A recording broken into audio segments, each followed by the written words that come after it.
This is the 18 Strong Podcast with Jeff Pellizzaro, episode number 67. Welcome to the 18 Strong Podcast, where you get direct access to the world's greatest experts on training harder, practicing smarter, and playing better golf. Now, here's your host, Jeff Pellizzaro.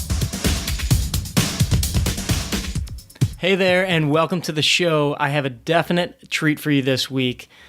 If you're a golfer that struggles with consistency on the course, if you have trouble keeping up with your thoughts, keeping them under control when you're getting ready to swing, standing over the ball, or if you're the guy that spends a lot of time working on his swing, practicing on the range, but just can't quite figure out how to take it to the course, this week's episode is especially for you. I've had so many requests to get the ladies from VISION54 on the 18 Strong Podcast, and we finally did it. If you don't know who VISION54 is, or the ladies from VISION54, it's a company that was started by Nilsson and Lynn Marriott, and they are complete game coaches. They're not just swing instructors. They're not just mental game coaches.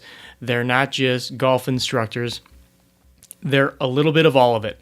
And their goal is to help every golfer that they work with realize their potential, and that their potential is unlimited and unique to just them. These ladies have worked with more than they've worked with tour players that have over 100 wins. And they've worked with 5 players that have major wins on the highest level, PGA and LPGA tours. So their philosophy is that it's not just about swing instruction. It's not just technique. It's not just the physical part. It's not just the mental part. There's several different factors that fall into game improvement. But what I love is that their fundamentals involve the fact that the objective of golf is basically getting the ball in the hole in as few strokes as possible, and that golf should ultimately be fulfilling and fun.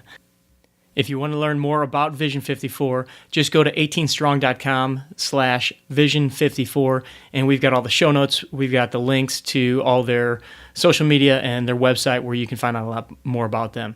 But without further ado, I'd love to introduce you to the ladies from VISION54. Hey, Pia and Lynn, welcome to the 18 Strong Podcast, and thank you guys for coming on today. Well, thank you. We're excited to spend this time with you and talk about VISION54, but mostly how golfers can play better.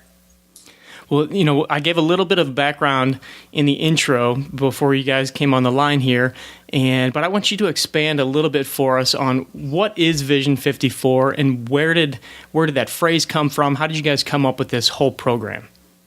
Well, it's something Lynn and I have been doing for more than 15 years now. So we do a lot of training for golfers and coaches at all different levels.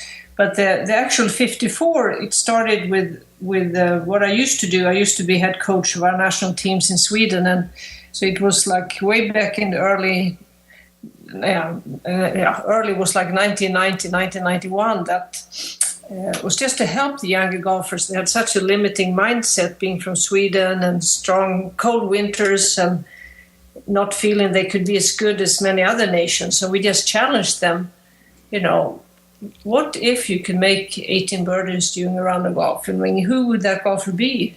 How would you practice? How fit would you be? How would you swing? So it started out as a challenge to change their mindsets, and it really, really worked. Because the golfers and us as coaches started looking at things very, very differently. And, Annika Sorenstam is probably most famous for having that actually as a head cover her entire career and just reminding her of that. But for any golfer, the main thing... And that you were her coach. Yeah, exactly. Her career. Yeah, absolutely. So she loved that, but... It's even more than that for us now. It is of course the number 54, 18 birdies, but it's more to always look at possibilities. So no matter who comes to us, we always see, how can we help them access more of the possibilities instead of seeing what is wrong or what is missing. Yeah, and I just would like to add that, now today, a lot of people say, well, Vision 54 is about the mental game, but we're actually a lot more than just about the mental game. We're really about the game being played on the golf course. And we're about the game where the human being is at the center of the game. Because the most common denominator is that when people go to play golf is that they're playing it on a golf course. They need golf clubs. They have a mind, they have a body. They have all those components of being a human being. So the human being really is the common denominator. And so we often say is that Vision 54 is a method of teaching golf that puts the human being at the center of it. And, the golf, human beings are not robots. So we can't look at playing golf from like a robotic system. We need to actually understand how human beings operate when they get on a golf course and they try to play golf. Well, that's what I loved when I was reading your book. I just read Play Your Best Golf Now, and I love the fact that you touch so much on the person, like you just said, Lynn, and it's about more of a holistic approach. And I'm kind of a nerd when it comes to like personal development type stuff, and reading books on improving your mind and improving your body, and so when people say the Vision 54 is very much the mental side, I see where that comes from. But I also got the fact that you guys do work a lot with the technical side if need be, or just emotional side, which is something that I definitely want to delve into today. And then even just the other pieces, you guys call them the 6 elements of the game: physical, technical, mental, emotional, social, and spiritual. And you don't hear a lot of golf instructors or fitness coaches talking about all 6 of those components, and that's what really struck a chord with me. So if you guys could just kind of jump in a little bit on some of the things that we don't necessarily hear a lot about. We talk a lot about the physical, we talk a lot about the technical, but if you and we even talk a lot about the mental game these days, but if you could maybe brush into a little bit of the emotional and the spiritual side, and how you go about working with golfers and what their initial impression is when they first hear that you're going to be working on them with spiritual things. Well, I mean, first of all, because we don't need to make it complicated, because like Lynn already started, it's more like actually common sense. And we come as golfers and golf teachers, but we just feel that there's been a big problem when the swing become so separate from the human playing the game and actually the golf course, and we just want to close the gap. and doing that, we need to like face it. Like once you step on the first tee, you can't change your equipment, you can't change your fitness, you can't change your technical skill level. It's about managing yourself. And so, for 700 years of playing the game of golf, your mind and your emotion and your state of your body is always affect golfers. It's just with today's science and knowledge, we can, make it something that is available for any golfer, and it immediately helps them play better. I mean, just for example, with the state of your body, if you as a golfer learn like, when I have tight driving holes, my body gets extra tight, and that messes up with my technique. That's like huge. Yeah. So in a way, you can say everything affects the technique. So all of it is technique training as well. Well, yeah, because it does show up or manifest in the technique. And as you say, another thing, we often get many golfers that come to us as last resort because they've tried everything and it doesn't work. And we know it's usually just they've been looking at the wrong thing probably for them. So that we look at mental things, emotional things, is like, of course, I mean, golfers emotionally, it's a lot of them, they get too anxious or too nervous or too pumped up, or, it's just like what golf is all about. Yeah. And I just like to add, we're fortunate that it's 2015, soon going to be 2016, and we know so much about the emotional state and how the emotional state of a human being affects decision making, affects visual acuity. That means being able to read the putt. It affects coordination. So it actually is going to show up in the swing or in the stroke. So we need to actually address emotional states, because people are, as Pia said, they're emotional on the golf course. And we often like to say that those emotions might range from euphoria to depression. And for some people, that happens on the same hole. So right. There's this wild swing of emotions, but we now know that those emotions are directly affecting the body and the brain. And of course, then, the person's actual enjoyment of playing golf, and maybe even some of the social interactions that happen on a golf course. So we just help golfers get very pragmatic about how to deal with that. Yeah. It's not like therapy. This is just really hardcore neuroscience that we boil down to pragmatic skills of how to deal with those emotions that come up on the golf course. Yeah. And just, a comment about what we call the spirit of the game, the sixth element is, it's just like your motivation, your reason for playing the game. What is it that, makes the oxygen flow or the blood flow in the system that goes beyond your scoring and outcomes? And we just found it's very, very important to know why in the world do you play golf and be clear about that. So, because we know if that piece is not in place, it doesn't matter if you get more flexible or you learn a new shot, you're not going to play well anyways. Right. I've noticed a big correlation with clients or people that I talk to, and they've gotten to the point where they're getting frustrated with their game because they're not playing well or they're not hitting the ball as well as they used to. And then I've noticed kind of a pattern that they almost maintain that slump, and their negative emotions just continue to result in negative play. So how do you help someone kind of work through that? I assume it's much like practicing your technique. You have to practice your emotional control. Well, yeah, and this emotional skill of how you decide to emotionally react after every shot you hit, every shot on the golf course is going to require some emotional control or a skill set on how to deal with where the golf ball goes. The science behind that is pretty compelling in terms of wanting to, lead us towards, like you said, a loop where people kind of stay stuck, or it can lead us towards feeling really confident, like we've seen that with Jordan Spieth this summer. Mm-hmm. So when you just start to understand how the brain works with emotions, and then that you have this opportunity, what we call this post-shot opportunity, and there's this emotional opportunity with every golf shot you hit on a golf course, that skill becomes very real. And so are there any certain drills or practice techniques that you guys use in your clinics or your online training that help to reinforce that post-shot routine or post-shot opportunity?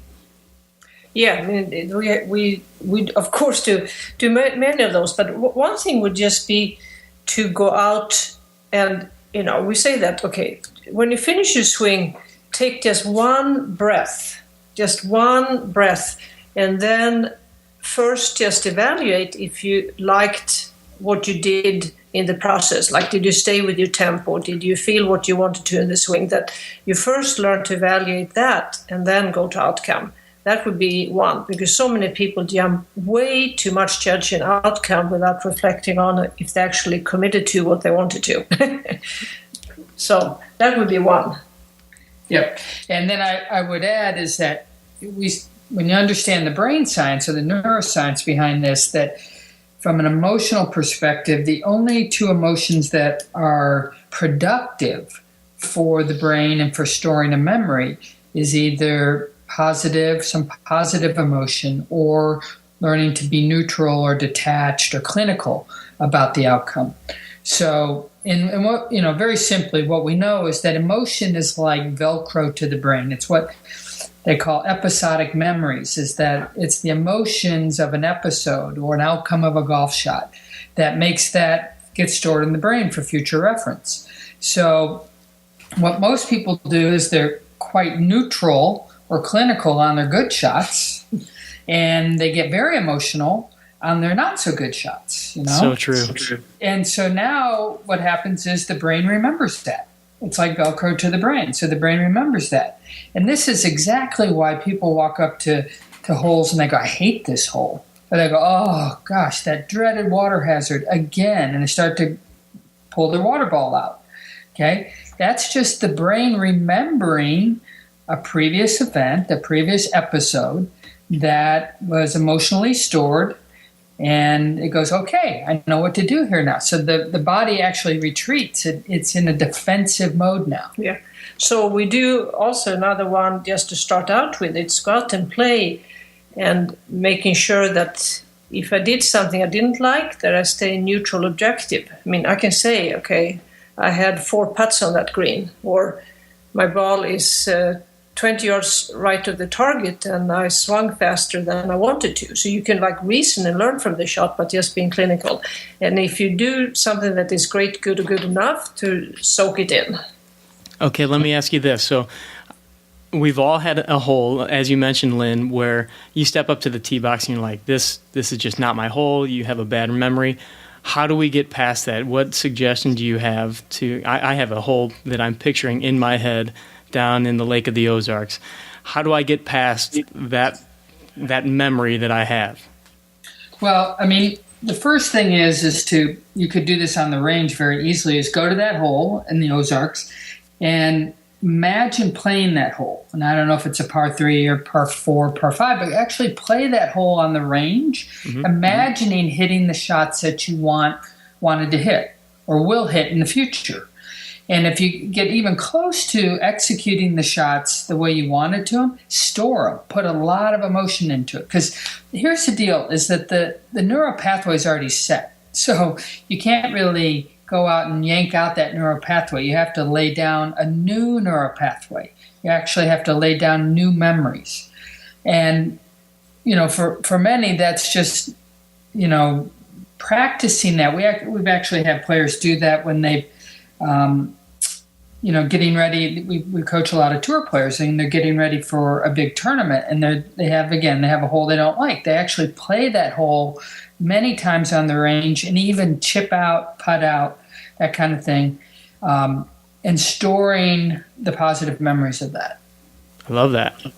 There's so many times that I think we go to the range and just kind of hit balls, and there's a quote in your book that says something to the effect of, there are people that go to the range and hit balls for an hour and think they practiced, but really they just went to the range and hit balls for an hour.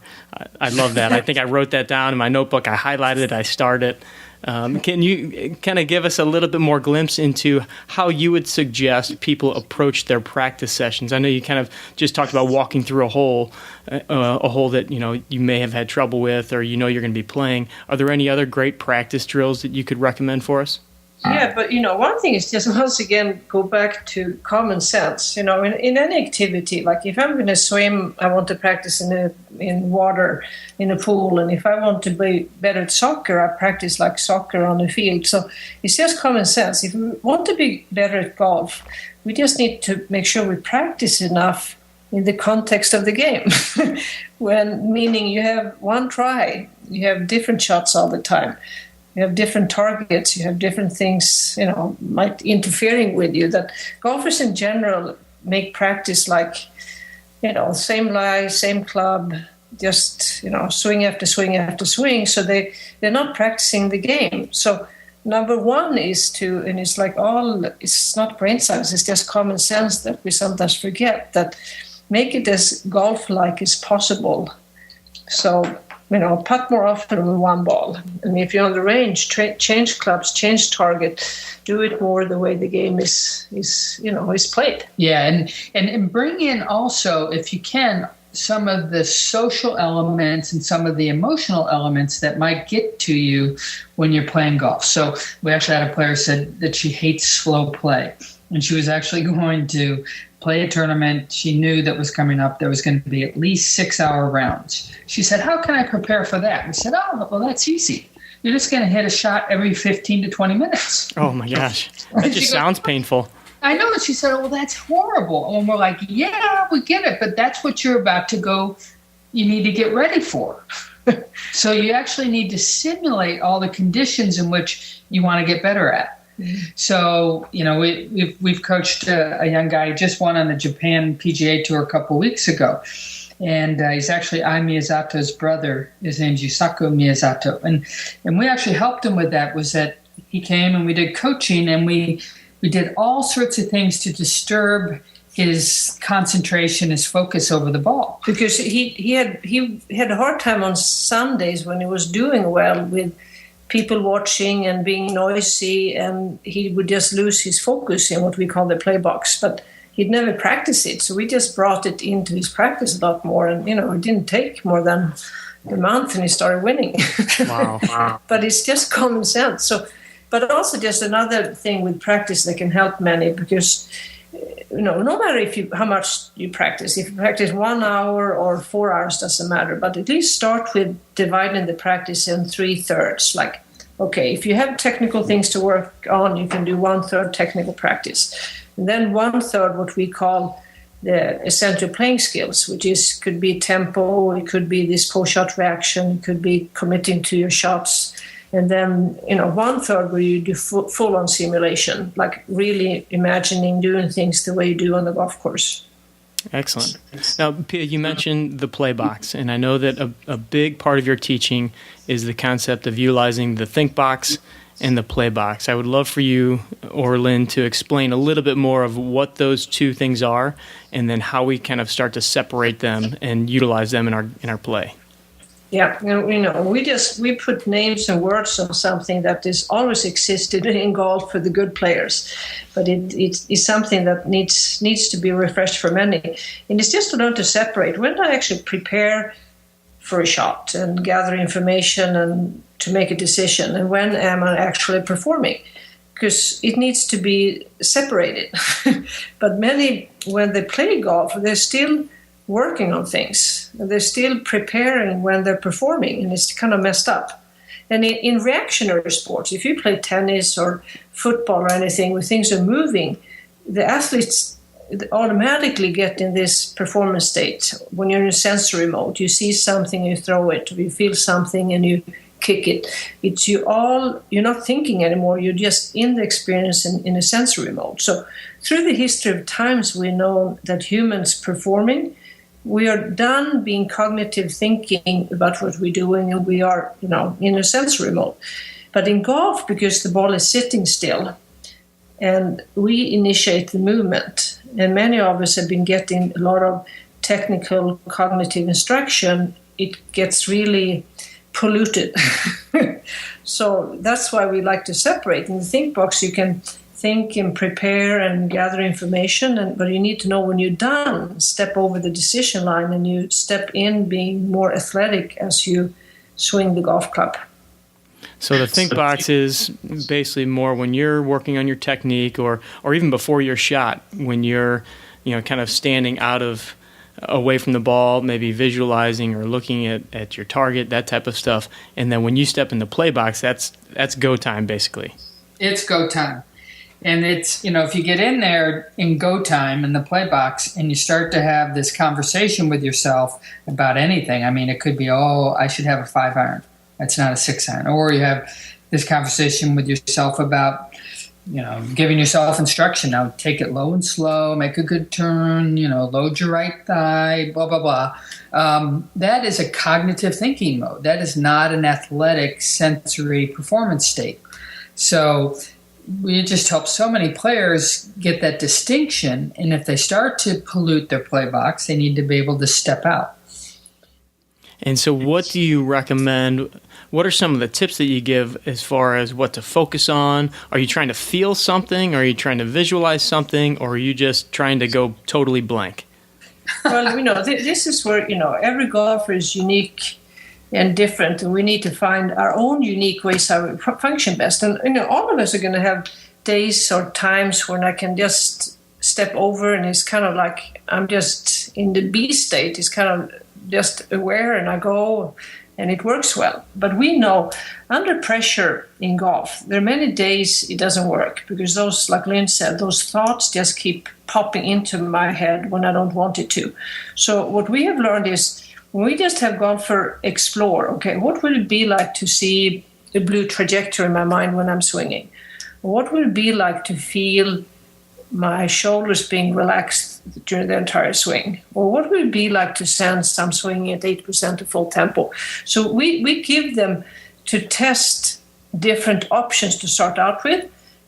And just so I have something to go to that really helps me, so I don't get distracted by other people talking or distracted by the target. So we never decide, but we give a short template to start out with, and every golfer doing that starts connecting with what works for them.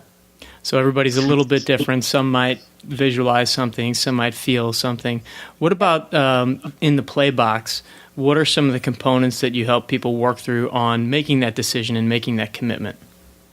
Yeah, well, that all the consideration about the shot needs to be done before you step into the play box. You know, all that thinking of, and as Pia said, making a decision, that needs to be completely done before you step in.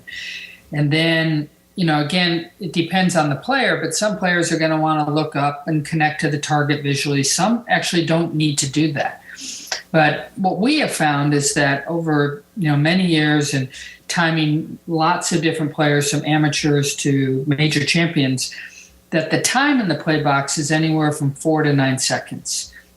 And that after about 9 seconds, what happens to most people, like Jack Nicklaus was an exception to this, but after about 9 seconds, the brain kicks into that cognitive mode again, and you start having that internal conversation with yourself, and you're not in that athletic performance state.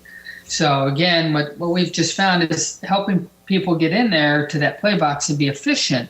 They're totally present to seeing the ball flight or feeling their shoulders or sensing a tempo, whatever sensory mode they want to be in, and make sense to them. But they need to get in there and do it very efficiently and go. Gotcha. And so I know that you guys work with basically players of all levels. We've mentioned basically the best in the game, but I know that you work with a lot of recreational players as well. What are some of the things that you've found people to struggle with most? And what are some of, if you could give us maybe one or two drills that we could take with us today to kind of start working our way through some of this stuff. Maybe let's just focus on the think box and play box. What would it be? And so what are the biggest struggle you've seen, and what are a couple of those drills? Yeah, I'd say for the average golfer out there, and this is one of these that just, it immediately helps their game, and their swing actually gets better, but they're not working on their swing. And that is simply this: make a decision on the shot and stay totally committed to that decision as you step into the play box. And see, when you come off the golf course, how many shots did you actually stay committed to the decision? And if you just do that whole commitment to your decision, it's amazing how many strokes people shave off their game just doing that one skill. Yeah, and I would just add to that one, because I totally agree, that commitment needs to stay till the end of the swing. Because we watch a lot of golfers, and the most common thing we see among the recreational golfers is that they, right after impact, they get so curious to where the ball went. So they abort the swings. So we just think, need to stay with that commitment till the end of the swing or to the end of the stroke, and just really train yourself that the motion doesn't stop at impact. So that would be one very common one. Another one is just to go out and explore what would it be like to swing with, a lot of tension in my upper body, medium tension, and very little tension. Because in most cases, when golfers get uncomfortable on the golf course, it manifests in unwanted tension in the body. So that is usually one that can help them right away, because it affects everything in their technique. So that's the one we see many wow, I don't even need to work on my swing technical anymore, because I'm all happy now how I'm chipping or pitching or hitting the ball just by having a more appropriate tension level in the body. I love that, because so many people come in and they talk about all the different swing changes they're trying to make, and they need to get in this position or that position, but just by changing that level of tension and working on that and practicing that, it sounds like that can make much more of an improvement and in a much shorter period of time than consistently worrying about where your club head is, or if it's open or closed or shut, or those kinds of things. Okay, so you guys have really given us a lot of actionable, tangible things that we can do when we go out to practice, when we go out to play. If somebody's just kind of hearing about Vision 54, just kind of learning about you guys, What if you had one of the books that you would recommend to start with, or one of the tools that you guys have to start with to really kind of get a feel for what Vision 54 is all about, and then kind of go from there, which one would it be? Well, I mean, actually all three works, but I would say that the first book, Every Shot Must Have a Purpose, many say it gives a really good overall feel and concept what we're talking about, these skills you actually need to play the game of golf. And our third book, that is called Play Your Best Golf Now, it has more strategic. It has even more exercises and to-dos. So it depends on your preference with that. Yeah, and then our second book, which is The Game Before the Game, is really focused around practice and setting up practices and making sure that your practice is full enough, comprehensive enough, and integrated.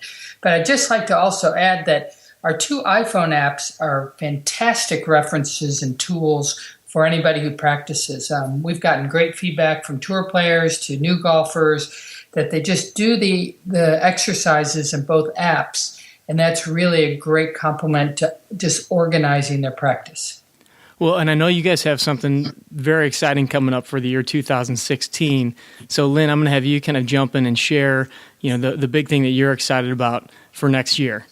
Well, we've got so many things, but I would say our online learning, our virtual golf school, we call it My Game, will be released in mid-January, and we're super excited about it because people that cannot make it out here to Arizona for coaching, they've said, oh gosh, I've read your books, I've bought your apps, but I need more. So this is going to allow the learner, the golfer, to actually be with us online, virtual, and learning the 8 essential playing skills. Yep, and for some who don't read much, they should jump right into this. It will actually start pre-selling in a few days. Awesome. And did I hear that you guys also have another book that you're coming out with soon? Yeah, we are working on it, and it's in the 4th book, and it's going to be out sometime later next year. Yeah. Excellent. All right, I have to ask one question before we get off the line here. The 18 Strong audience loves to know, are you a Caddyshack or Happy Gilmore fan? Happy Gilmore. Yeah, well, I love Happy Gilmore, but honestly, I don't know. I can't really say because I love Caddyshack too. And I just tell you a quick story is that our first book, Every Shot Must Have a Purpose, this is a cute story that Bill Murray was playing in the Dunhill Links, and Sky Sports was interviewing him. They were out on the course, and they said, hey, you've been playing great lately, and what do you attribute that to? And I mean, this was unbeknownst to us, but he pulls our book, Every Shot Must Have a Purpose, out of his bag and shows it to Sky Sports, and he said, this has helped me a ton, think box, play box, and decision and commitment. So, I don't know, I think I'm a Bill Murray and a Caddyshack fan too. That is so awesome. He's one of the most memorable characters in any golf movie ever. So, yes. Yeah, quite an honor there. All right, so where can we find more about you guys online? I know you're on Facebook, Twitter. Where's the best place for us to go? Well, the best is to go to vision54.com. It's our website, and from there you can, find whatever areas you're interested in and how to connect with us. Yeah, and you can sign up for our e-news, or we're on Twitter, Facebook, Instagram. So we'd love for all the listeners out there to be our friends. Excellent. Well, ladies, I have to say it's a huge honor to have you on the 18 Strong podcast. We've had so many people in the past wanting to get you on the show, and you guys are doing such great things for the game. So I just want to say thank you for taking the time, and I look forward to connecting in the future. Yeah, we'd love to do it again with you, Jeff. Thank you. I want to thank you again for joining me on the 18 Strong podcast. And if you want any more information about the show or Vision 54, go to 18strong.com, and you can find the episode for Vision 54 at 18strong.com/Vision54. Greatly appreciate you being here, listening to the 18 Strong podcast, and would love for you to contact us on Twitter, Facebook, all the social media platforms. We're on all of them. Just reach out, let us know how we can make the show better and what questions you want answered. Train hard, practice smart, and play better golf. Thanks for listening to the 18 Strong podcast at www.18strong.com. And remember, train hard, practice smart, and play better golf.